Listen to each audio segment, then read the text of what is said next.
छोटा Titan mercury का खुलासा। मर्क्यूरी हमारे सौर मंडल का सबसे छोटा ग्रह, एक छोटा टाइटन जो सूरज के सबसे करीब परिक्रमा करता है। ये छोटी सी दुनिया बहुत ही एक्सट्रीम है। दिन में बहुत ही गर्मी, रात में बहुत ही ठंड। मर्क्यूरी की सतह एकदम घायल सी है। क्रेटर एक वायलेंट पास्ट की कहानी बताते हैं। अरबों साल पहले क्षुद्र ग्रह और धूमकेतु ने इस नए ग्रह पर बमबारी की थी। इन इम्पैक्ट्स ने अपने निशान छोड़े, जिससे आज हम एक क्रेटर्ड वर्ल्ड देखते हैं। लेकिन इस डेसोलेट सतह के नीचे एक रहस्य छिपा है, एक रहस्य जो अकल्पनीय धन के वादे के साथ चमकता है। वैज्ञानिकों का मानना है कि मर्क्यूरी के पास हीरे का खजाना है, जो पृथ्वी पर मिली किसी भी चीज से ज्यादा कीमती है। वैज्ञानिक लंबे समय से मर्क्यूरी पर मोहित रहे हैं। यह रहस्यों का ग्रह है। मर्क्यूरी के हर मिशन से इस रहस्यमय दुनिया के बारे में और बहुत कुछ पता चलता है, और संभावित हीरे के भंडार की खोज ने हमारे आकर्षण को और भी गहरा कर दिया है। एक शानदार सरप्राइज हीरे की खोज। मर्क्यूरी के संभावित हीरे के धन की खोज एक सरप्राइज थी। यह नासा के मैसेंजर स्पेसक्राफ्ट द्वारा एकत्र किए गए डेटा से आया है।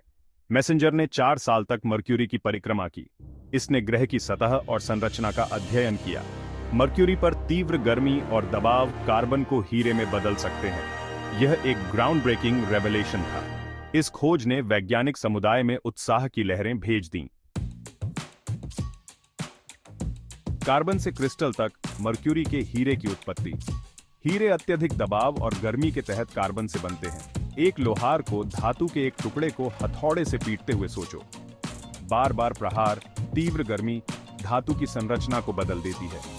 मर्क्यूरी अपने शुरुआती दिनों में एक कैओटिक जगह थी। ज्वालामुखी फटे, पिघली हुई चट्टानें और गैसें उगली। क्षुद्र ग्रह और धूमकेतु इसकी सतह से टकराए। इन इम्पैक्ट्स का प्रेशर अकल्पनीय था। गर्मी चट्टान को पिघलाने के लिए पर्याप्त तीव्र। इन एक्सट्रीम परिस्थितियों में मर्क्यूरी की सतह पर मौजूद कार्बन बदलने लगा। तीव्र दबाव ने कार्बन परमाणुओं को एक साथ निचोड़ लिया। गर्मी ने उन्हें एक तंग क्रिस्टलीय संरचना में बंधने में मदद की। इस तरह हीरे का जन्म होता है। लाखों वर्षों में यह प्रक्रिया जारी रही। मर्क्यूरी की सतह पर मौजूद कार्बन तीव्र दबाव और गर्मी के अधीन धीरे धीरे हीरे में बदल गया। एक छिपा हुआ खजाना ग्रह की जख्मी सतह के नीचे दबा हुआ। सेक्शन 4 डायमंड फोर्स, 2 सम्मोहक सिद्धांत। मर्क्यूरी के हीरे कैसे बने, इस बारे में वैज्ञानिकों के पास 2 मुख्य सिद्धांत हैं। दोनों में ग्रह का प्रारंभिक इतिहास शामिल है, जो तीव्र गर्मी और हिंसा का समय था। पहले सिद्धांत में मैग्मा महासागर शामिल है।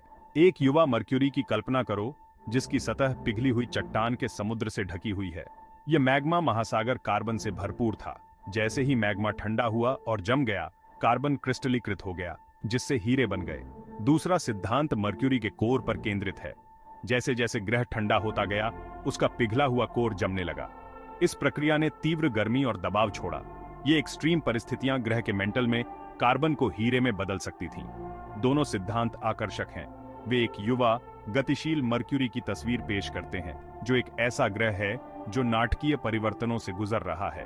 तीव्र गर्मी और दबाव से प्रेरित इन परिवर्तनों ने हीरे के निर्माण के लिए आवश्यक परिस्थितियां पैदा की। सेक्शन 5 सितारों तक पहुंचना। मर्क्यूरी पर हीरा खनन की चुनौतियां। मर्क्यूरी पर संभावित हीरे के भंडार की खोज रोमांचक है, लेकिन इस खजाने तक पहुंचना बहुत बड़ी चुनौतियां प्रस्तुत करता है। मर्क्यूरी एक कठोर प्रेमिका है। सूर्य से इसकी निकटता का अर्थ है भीषण तापमान और तीव्र विकिरण। मर्क्यूरी पर उतरना मुश्किल है। इसका पतला वातावरण सूर्य की गर्मी से बहुत कम सुरक्षा प्रदान करता है, और एक बार सतह पर आ जाने के बाद हीरे का खनन करना एक बहुत बड़ा काम होगा। तीव्र गर्मी और विकिरण मनुष्यों और मशीनों के लिए इसे बेहद खतरनाक बना देंगे। वर्तमान में मर्क्यूरी पर हीरे की खान के लिए कोई ठोस योजना नहीं है। तकनीकी चुनौतियां बहुत बड़ी हैं, लेकिन इसका मतलब यह नहीं है कि यह हमेशा असंभव रहेगा।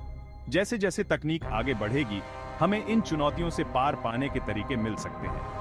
शायद रोबोट का इस्तेमाल दूर से हीरे की खान के लिए किया जा सकता है, या हो सकता है कि हम नई सामग्री विकसित करें जो मर्क्यूरी की चरम स्थितियों का सामना कर सके। सेक्शन 6 ब्रह्मांडीय प्रतिबिंब। मर्क्यूरी के हीरे के खजाने का महत्व। मर्क्यूरी पर संभावित हीरे के भंडार की खोज महत्वपूर्ण है। यह हमें बताता है कि हीरे ब्रह्मांड में सामान्य हो सकते हैं। यह ग्रह निर्माण की हमारी समझ को चुनौती देता है। यह भविष्य के बारे में सवाल उठाता है। क्या मर्क्यूरी के हीरे हमारी अर्थव्यवस्था को बढ़ावा दे सकते हैं? क्या उनका उपयोग उन्नत तकनीकों के लिए किया जा सकता है? ये भविष्य की पीढ़ियों के विचार करने योग्य प्रश्न हैं।